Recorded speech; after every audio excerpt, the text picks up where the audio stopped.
गणेश जय गणेश देवा, माता जाकी पार्वती पिता महादेवा। अंधन को आँख देत कोरियन को काया, अंधन को आँख देत कोरियन को काया। बांझन को पुत्र देत निर्धन को माया, बांझन को पुत्र देत निर्धन को माया। सूर श्याम शरणाय यार की जय सेवा। રતિલાલ બોરીસાગર સાહેબ સરકાર દ્વારા તેમના ગુજરાતી સાહિત્યના વિશિષ્ટ અને ઉત્કૃષ્ટ યોગદાન બદલ ભારત સરકાર દ્વારા તેમને સન્માનિત કરવામાં આવ્યા પદ્મશ્રીથી। આ સમાચાર જેવા જ અમને સૌને મળ્યા કે તરત જ બધા મિત્રો મળીને એ વિચારવા લાગે કે સાહેબનું સન્માન આપણે પણ કરવું જોઈએ અને સૌએ એક મતે ખૂબ જ જુસ્સાથી ઉત્સાહથી આ કાર્યક્રમ યોજવા માટે તૈયારી બતાવી। વધારે સુશોભિત કરવા માટે આપણા નિવૃત્ત બે નિયામકશ્રીઓ પણ ઉપસ્થિત છે। ઓળખી શકે નહીં। આ જ્યારે સરકારે એમને પદ્મશ્રી આપ્યો ત્યારે આપણને એમ લાગ્યું કે આપણે પણ સન્માન કરવું જોઈએ।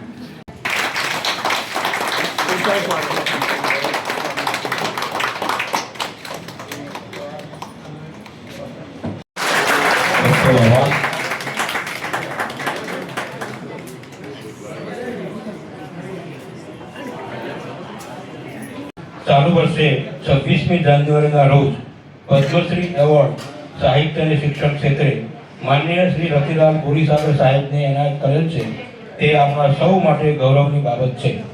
તેઓ શ્રી ગુજરાતી ભાષાના હાસ્યલેખક, સાહિત્યકાર તથા મૂળે શિક્ષક અધ્યાપક હતા। મરક મરક, આનંદલોક જેવી અગણિત કૃતિઓથી તેઓ જાણીતા છે। આત્મકારી છે તેઓ શ્રીને આપણા સૌ વતી ખૂબ ખૂબ અભિનંદન। તારીખ 14/2026 અમદાવાદ।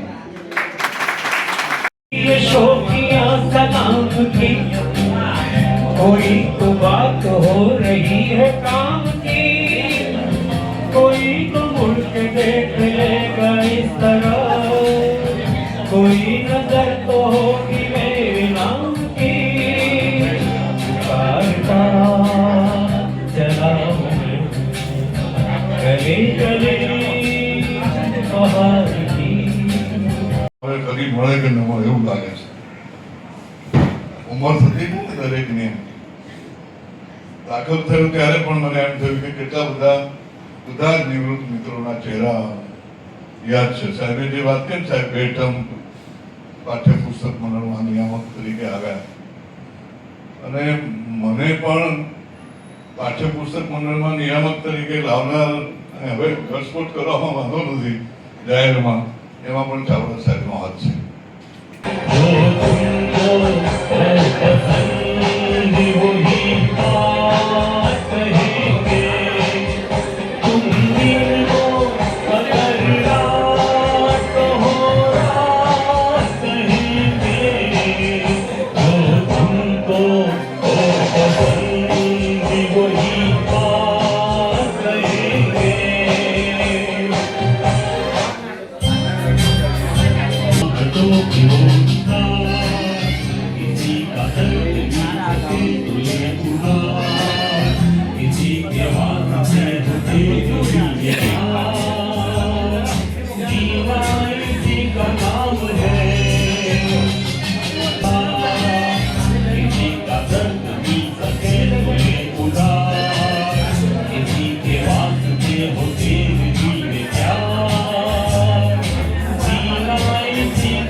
ઇક્વલી આપણને બધાને પાઠ્યપુસ્તક મંડળ મળ્યું છે અને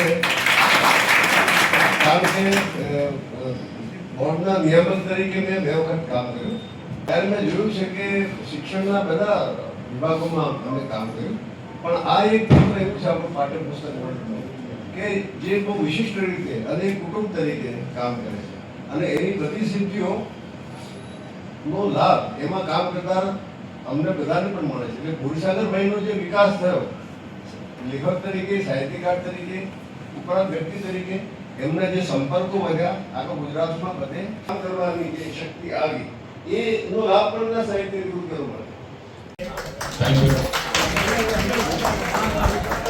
સાગર સાહેબને જે મળ્યો છે તે મુખ્યત્વે એમના સાહિત્યના કારણે મળ્યો છે. એમના આટલા સાહિત્યમાં જે પ્રદાન છે એને કારણે અહીંયા માત્ર એક બે વસ્તુ એવી જ વસ્તુ એવી છે કે એ લોકોએ ત્યાં ગવર્મેન્ટ તરફથી જાય તો એમાં પણ મેન્શન કર્યું છે, પણ શિક્ષણમાં એમનું જે પ્રદાન છે એ શિક્ષણમાં એમના પ્રદાનનું પણ એટલું જ મહત્વ છે. આનંદનો દિવસ છે અને આનંદનો દિવસ એટલે પણ કે બોરીસાગર સાહેબ સાથે મેં ઘણું સાથે કામ કર્યું છે. અત્યારે પણ અમે સાથે ઘણા કામ એક સાથે એક ટીમ તરીકે કામ કરતા રહી રહ્યા છીએ અને સાહેબનું જે ઊંચું સ્થાન છે ખરેખર એ આપણે આંકી શક્યા નથી, પણ ગવર્મેન્ટ તરફથી, સરકાર તરફથી એમને અંકિત કરવામાં આવ્યા અને મને એનો આનંદ થાય છે. અને મારે આમ કહેવું જોઈએ કે ગુજરાતીમાં હું તો આમ મારી માતૃભાષા સિંધી છે, સિંધીમાં પણ લખું છું, હિન્દીમાં પણ લખું છું, મારી કૃતિઓ બીજી ભાષાઓમાં પણ અનુવાદ થઈ છે, પણ ગુજરાતીમાં જો છું તે એ માત્ર ને માત્ર બોરીસાગર સાહેબના લીધે જ છું.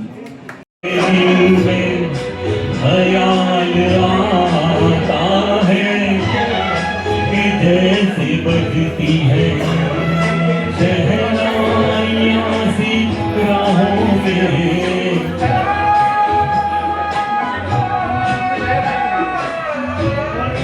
जैसी बजती है शहनाइयां सी राहों में. બોલવું અથવા ભાષણ કરવું એ માટે હોમ ગ્રાઉન્ડ છે મારા માટે, પણ આજે મને કંઈ સૂચતું નથી ખરેખર. આ બધાનો કેવી રીતે પ્રત્યુત્તર આપવો એ ખરેખર મને આમ જલ્દી શબ્દો નથી જડતા એવું છે. આટલી બધી પ્રેમની મૂડી મારા ખાતામાં જમા થઈ છે એની તો આજે જ ખબર પડી. 14 વર્ષના વનવાસ પછી શ્રી રામ જ્યારે અયોધ્યા પાછા આવ્યા ત્યારે કૈકેયીને શ્રી રામે આમ ચારે બાજુ જોયું કે માં કૈકેયી દેખાતા નથી, તો બધાને બાજુમાં રાખીને રામ પહેલા કૈકેયી પાસે ગયા. ત્યારે રામે કહ્યું કે માં, તો તમે મને વનમાં ન મોકલ્યો હોત ને તો સીતા જેવી પત્ની હોઈ શકે એની ક્યારેય ખબર ન પડે, લક્ષ્મણ જેવો ભાઈ હોઈ શકે ખબર ન પડે, ભરત જેવો ભાઈ હોય ક્યારેય ખબર ન પડે.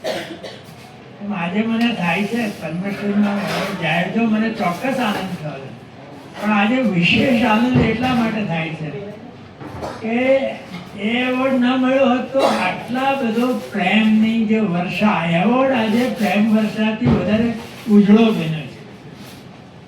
આટલા બધા લોકો, આટલા બધા હૃદયપૂર્વક એક વ્યક્તિ જે વાત કરતી હતી એ એકદમ હૃદયપૂર્વક વાત, એ શબ્દો હૃદયના આનંદ.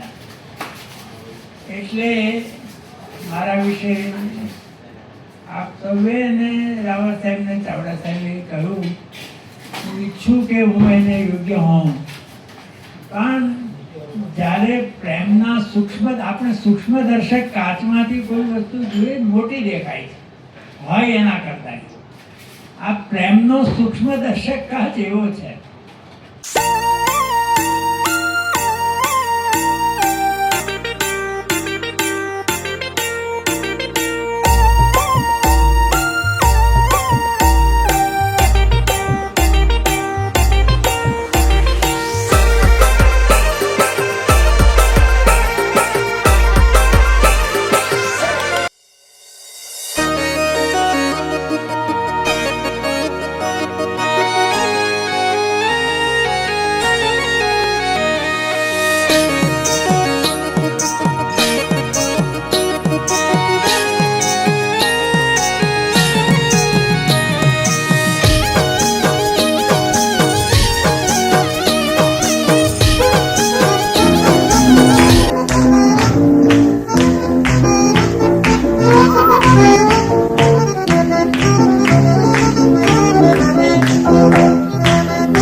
चमन हमारा हरा हुआ घनश्याम